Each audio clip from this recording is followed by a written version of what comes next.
अस्सलाम वालेकुम dear friends and families, कैसे हैं आप सब।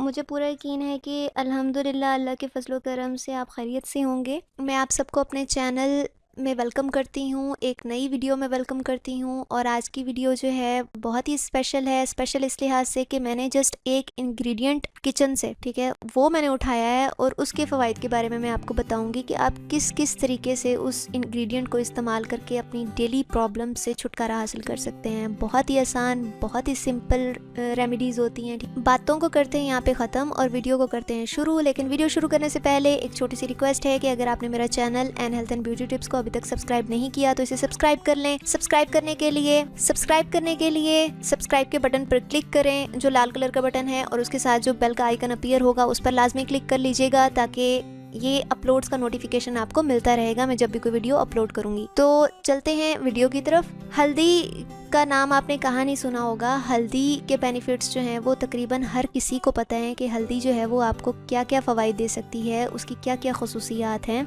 तो आज हम बात करेंगे हल्दी के बेनिफिट्स के बारे में कि हल्दी का इस्तेमाल आपको किस किस तरीके से फ़ायदा दे सकता है। जैसा कि आप सब जानते हैं कि बड़े सगीर का शायद ही कोई घराना ऐसा हो जहां हल्दी इस्तेमाल ना की जाती हो, और ये वो मसाला है जो हमारे बावर्ची खानों में लाजमन मौजूद होता है और इसके बगैर सालन तो नामुकम्मल रहता है। मगरब की जदीद तहकीक भी अब जो है वो हल्दी की अफादियत को तस्लीम करती नज़र आती है, क्योंकि ये एक इंग्रेडिएंट आपके 100 मसाइल का हल होता है। लेकिन हम क्योंकि इसका सही इस्तेमाल नहीं जानते इसलिए हमें पता नहीं होता। तो हल्दी कि मैं कुछ आपको बेनिफिट्स यहाँ पे बताऊंगी कि आप हल्दी को किस तरीके से कौन से मसले के लिए हल के लिए इस्तेमाल कर सकते हैं। सबसे पहला तो है कि जिस तरह से आज कल जो है वो मौसम ख़राब हुआ वह अप एंड डाउन रहता है, तो बहुत से लोग ऐसे हैं जो नज़ला ज़ुकाम का शिकार हैं, गले में दर्द का शिकार हैं, टॉन्सिलाइटिस का शिकार हैं कि मतलब टॉन्सिल्स में जो सोजिश वगैरह हो जाती है उसका।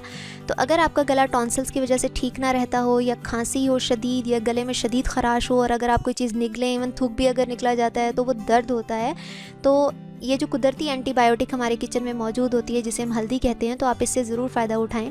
थोड़ी सी हल्दी उंगली पर लगाकर गले में अंदर की तरफ लगाएं और इसके बाद कुछ भी खाना पीना नहीं है। रात को ऐसे ही आपने सो जाना है और 2 दिन जस्ट लगेंगे और आपका गला जो है वो मुकम्मल तौर पे ठीक हो जाएगा। ये तो हो गई गले की बात कि अगर गला ख़राब हो, नज़ला ज़ुकाम हो या दर्द वगैरह हो तो। और अगर जिस्म में कहीं भी सूजन हो तो हल्दी को थोड़े से पानी में मिलाकर आपने उसका लेप बनाना है, और लेप बनाने के बाद आपने सूजन वाले हिस्से पर लगा लेना है।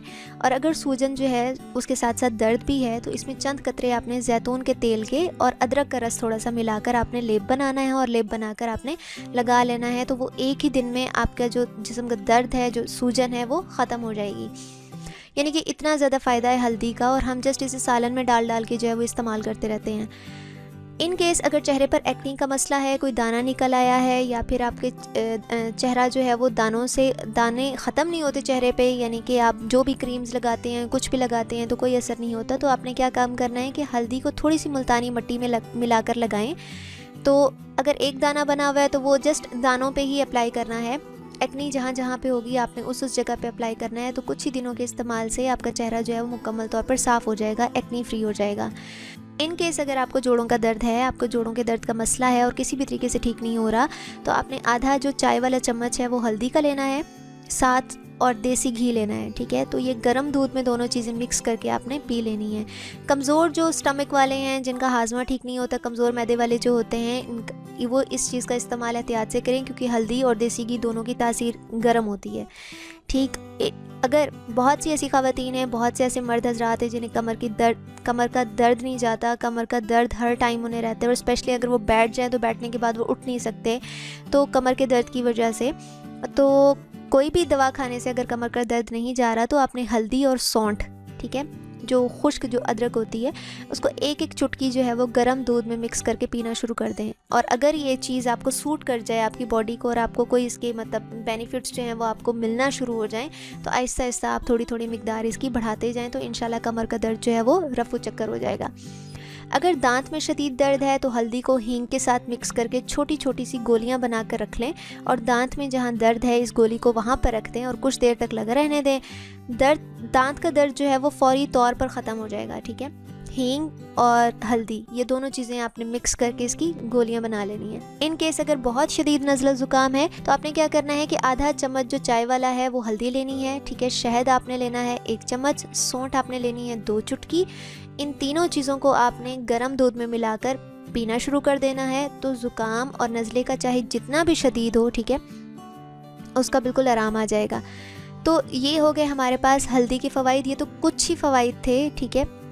बहुत मौसर एंटीबायोटिक है, बहुत ज़बरदस्त एंटी इन्फ्लेमेटरी है, जोड़ों में दर्द के लिए, जिस्म में दर्दों के लिए, खुदा न खास्ता कोई चोट हो, कोई ज़ख़म हो, उसके भरने के लिए जो है ना, ये बेस्ट एंड बेस्ट घर की जो है हमारे पास रेमेडी मौजूद है। तो आप इसको ज़रूर इस्तेमाल कीजिएगा। अगर इन केस खुदा न खास्ता इस तरह का कोई भी मसला है और आप इस मसले का शिकार हैं तो आप ये रेमेडीज़ जो हैं वो यूज़ कर सकते हैं बिना किसी हिचकिचाहट के, बिना किसी साइड इफ़ेक्ट के।